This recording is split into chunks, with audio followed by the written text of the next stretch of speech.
Hello, we're with Mr. John Clifford here, who is my father. He works for a company named Greif. Mr. Clifford, how do you use geometry in your day-to-day life? Well, Sean, being a paper company, we use geometry every day in the paper making process. We make this kind of paper here. It's brown paper that a customer would use to make corrugated boxes that you might see like at a UPS store. So when we start in the paper making process, we start with a slurry of fibers. Fibers, maybe if you ever get a newspaper wet and it rubs off those little fibers that come out. We start with those fibers in a wet form, and we have to put it onto our paper making machine. And in that process we use geometry to take that slurry of fibers, and depending on the angle we put it onto the paper machine, we use a lot of formulas to come up with the area, the angle of the fibers hitting this forming table, and that will give you how thick the paper is going to be, how strong it's going to be, the stiffness of it.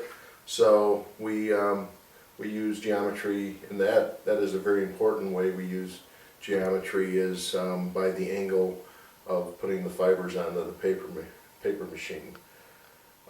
Another way we use geometry is when we make the paper, it rolls up into a large roll of paper that weighs about 2,000 pounds or more, and so we have to convert that into square feet, calculations for our customers so they know how much paper they're going to get to use on a roll when they're making their corrugated boxes. They work in square feet, not weight of tons.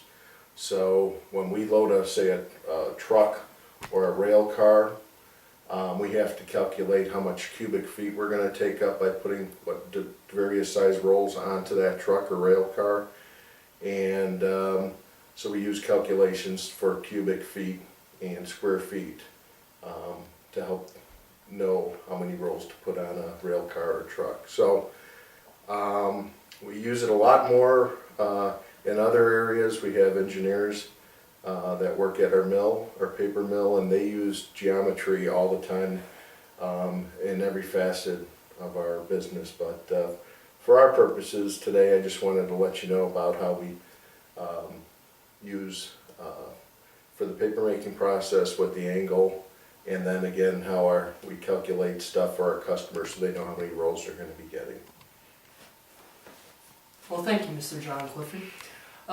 That wraps it up here, and now you know how they use geometry at the company Greif.